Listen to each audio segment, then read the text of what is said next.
दूसरी तरफ हमारे आलोक कुमार सर बैठे हुए हैं, जो कहा जाता है कि देश सेवा के लिए अपना तन मन धन समर्पित करके काम करना। आप विश्व हिंदू परिषद के अंतर्राष्ट्रीय अध्यक्ष हैं। आज आप ये जितना आंदोलन देखते हैं, भारत की संस्कृति को सजो के रखने का, राम मंदिर के निर्माण की जो सतत लड़ाई है, या कह सकते हैं कि हिंदू अस्मिता के सवाल पर उसके धरोहरों को सजो के रखने की लड़ाई है, उस लड़ाई को स्वयं सुप्रीम कोर्ट में वरिष्ठ अधिवक्ता रहते हुए अपने कह सकते हैं कि तन मन धन, जो मैंने कहा, वो तीनों तरीके से आपने हमारे लिए, हमारे देश के लिए काम किया है और लगातार काम कर रहे हैं। तो ये दो वरिष्ठ और बहुत ही जाने माने चेहरे हमारे बीच हैं। कल मैं आलोक सर से लूंगा, चूंकि राष्ट्रीय स्वयं सेवक संघ के साथ आपका मुझे लगता है 5 दशक से ज्यादा का रिश्ता हो गया। पेशे से आप वकील हैं, सुप्रीम कोर्ट में प्रैक्टिस करते हैं, लेकिन अपने पेशे का भी अधिकतम हिस्सा, या कहते हैं कि एक ही रोटी हो, पूरी की पूरी रोटी किसी को दे देना। आपने अपना जीवन ऐसे ही जिया और सेवा भाव से जिया। राष्ट्रीय स्वयं सेवक संघ के बाद आप चाहे होते तो भारतीय जनता पार्टी में आ सकते थे, मेन राजनीति में, और अपने तमाम सैकड़ों शिष्यों को आपने भेज दिया, लेकिन आप Bharatiya Janata party main stream में कभी क्यों नहीं आए? मैं राजनीति में, हाँ चल रहा है सर। मैं राजनीति में आया जी, विधायक हुआ जी, विधानसभा में उपाध्यक्ष हुआ जी, कुछ पूरे देश की जिम्मेवारियां मेरे ऊपर आई। पर जब मैं 50-55 पार कर गया जी, तो मुझे लगा कि कुछ लोगों को राजनीति से धर्म के क्षेत्र में आना चाहिए। जरा शांति बनाए रखें बच्चों प्लीज। 2014 में तय किया कि अब राजनीति और नहीं करूंगा, अब संघ का काम करूंगा और उसके बाद में विश्व हिंदू परिषद का। और जब मैं पीछे मुड़ के देखता हूं तो मुझे बहुत संतोष होता है कि एक संयोग ऐसा कि मेरे समय में राम मंदिर का फैसला आया, मेरे समय में राम मंदिर का शिलान्यास हुआ और वहां पर भगवान की मूर्ति की प्रतिष्ठापना हुई।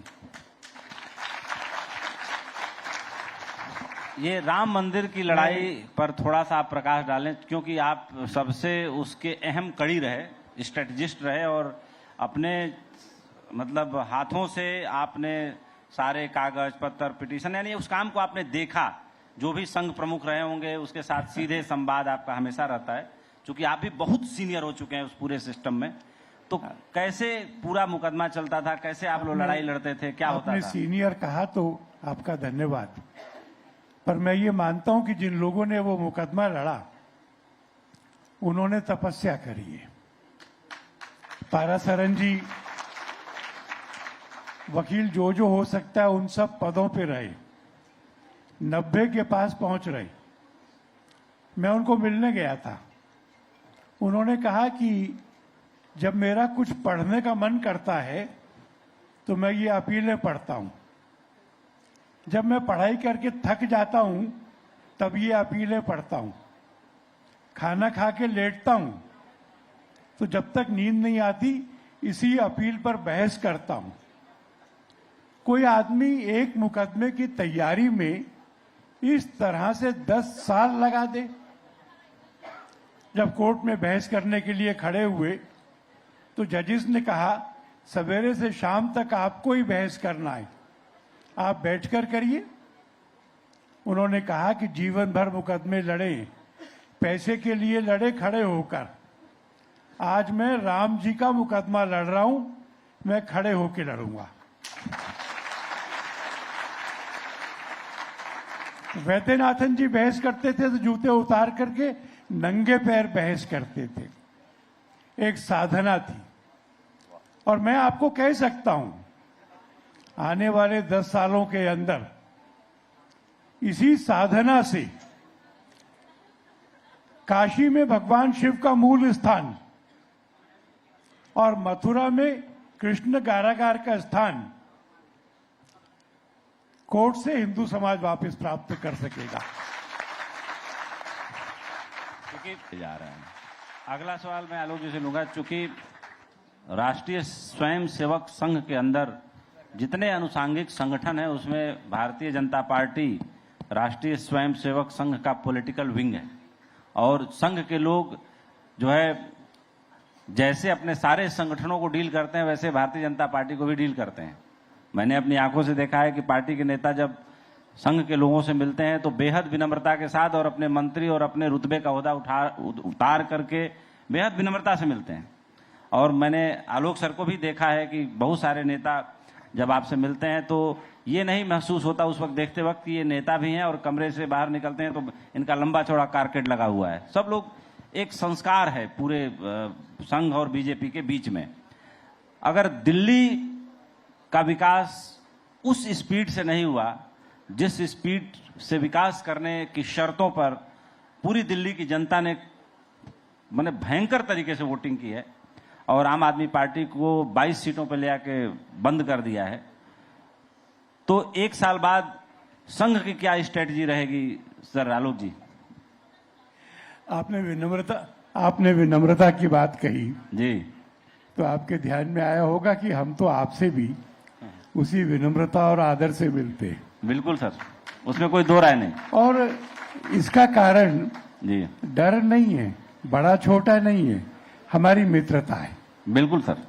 इसलिए संघ के लोग, भाजपा के लोग, विश्व हिंदू परिषद के लोग आपस में मिलते हैं या समाज से मिलते हैं, दोनों में विनम्र रहते हैं, दोनों में गंभीर रहते हैं और थोड़ा ईमानदारी से काम करने का प्रयत्न करते हैं।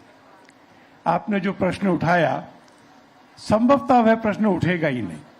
क्या बात? क्योंकि जो अभी कहा गया, दिल्ली का विकास इतनी तेजी से होगा, इतना अच्छा होगा कि दिल्ली के लोगों को लगेगा कि जिनको विश्वास करके जिताया था वो उनके मानदंडों पर खरे उतरे।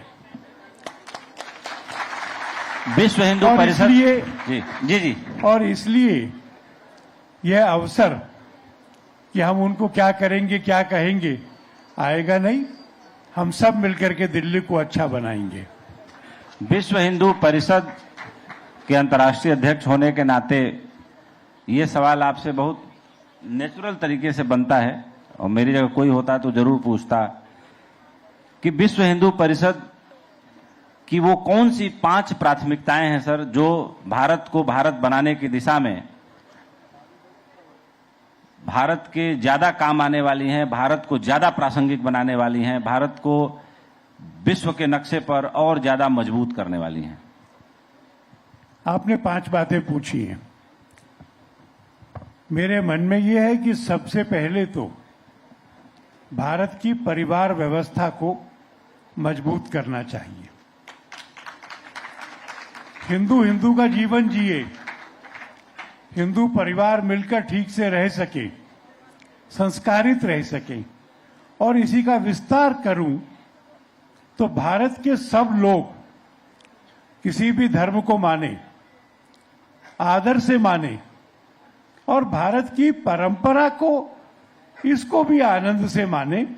मैं मानता हूं कि अपने स्व की खोज, अपने अंतर की खोज, ये हम सब ने करना चाहिए, और इसमें किसी का धर्म उसके रास्ते में नहीं आता है। मैं ये भी मानता हूं कि भारत केवल अध्यात्म से आगे नहीं बढ़ेगा।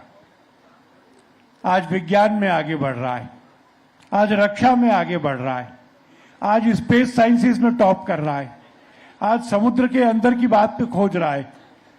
तो एक चतुर्दिक प्रगति, ऑलराउंड डेवलपमेंट, ये होना चाहिए।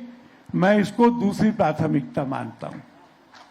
मैं ये भी मानता हूं कि जो अनुसूचित जाति है, अनुसूचित जनजाति है, उसको केवल आरक्षण देने से काम नहीं होता। पसमानदा समाज, अनुसूचित जाति और जनजाति, उन सब लोगों की शिक्षा में, उनका अपना काम धंधा, स्किल्स, हेल्थ, इस सब में भी उनको आगे बढ़ना होगा। और इसके लिए केवल सरकार पे निर्भर नहीं रहना, हम सब लोगों ने भी उसका प्रयत्न करना होगा। मुझे यह भी लगता है कि छोटी आइडेंटिटी बांटती है, वो छोटी आइडेंटिटी बनी रहे, पर हम सब एक बड़ी आइडेंटिटी के हिस्सा है। भारत मां और हम सब परिवार। हमको मालूम है कि जो पहला ड्राफ्ट बना था भारत के संविधान की भूमिका का, उसमें लिबर्टी और इक्वेलिटी था। अंबेडकर जी ने राजेंद्र प्रसाद जी को लिखा कि लिबर्टी इक्वेलिटी से बड़ा एक शब्द है फ्रेटर्निटी, भाईचारा। ये पूरा समाज एक भाईचारे के बंधन से बना है।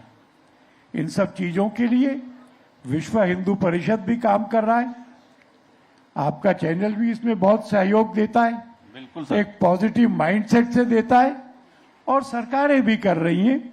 हम सब मिल करके शायद आने वाले 10 सालों में भारत को दुनिया का सबसे प्रगत और सुखी देश बना पाएंगे।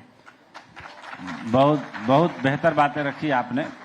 एक और सवाल आपसे, चूंकि आप सुप्रीम कोर्ट के वरिष्ठ अधिवक्ता भी हैं और लंबे समय से आप यहां पर हैं, तो भारत देश में मंडल कमंडल आया, अंबेडकर जी ने जो संविधान लिखा उसमें अंडर प्रिविलेज जो कम्युनिटीज हैं उनको आरक्षण भी दिया, लेकिन मुझे लगता है कि सन 47 में जो स्थितियां रही होंगी जात की, आज सारा चुनाव ही जात पात पे, जातीय समीकरण पे, सिर्फ चुनाव जीतने के लिए चुनाव लड़े जा रहे हैं। ठीक है, प्रधानमंत्री मोदी जी को मैं भी बहुत ज्यादा ऊंचे दर्जे पे अपने मन में रखता हूं, क्योंकि उनके जैसा समर्पित नायक और काम जो करने का भाव है, जो पुरुषार्थ है और जो उनकी सुनने की गजब की क्षमता है, वो सारी असाधारण है। लेकिन फिर भी मैं देख रहा हूं कि जातीय बोलबाला बहुत ज्यादा हुआ है, जाति प्रथम हो गई है, बाकी चीजें सेकेंडरी हो गई हैं। तो नहीं लगता कि जाति का जो बंधन है वो भारत को बढ़ने में रोक रहा है कहीं ना कहीं?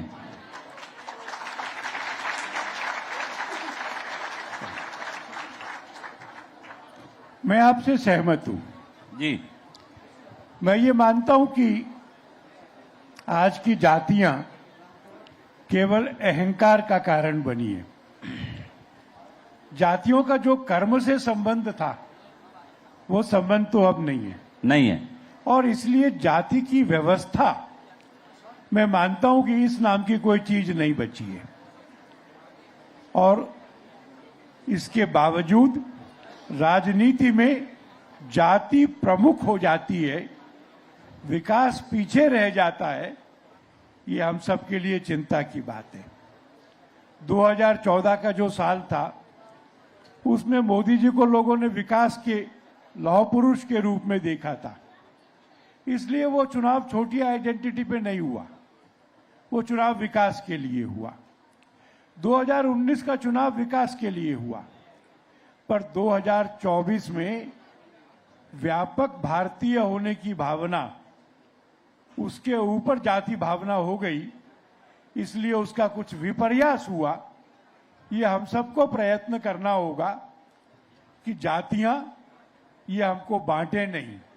ये हम सबको समझना पड़ेगा कि कर्म पर आधारित जाति व्यवस्था अब है भी नहीं, इसलिए जाति की बहुत चर्चा करना मुझे प्रासंगिक नहीं लगता है। बात बिल्कुल सही है कि अब कर्म के आधार पर जातियां नहीं है, लेकिन वोट के आधार पर सिर्फ जातियां ही जातियां हैं, ये भी एक सच्चाई है। और पत्रकार होने के नाते मैं इससे बड़ा दुखी हूं अंदर अंदर।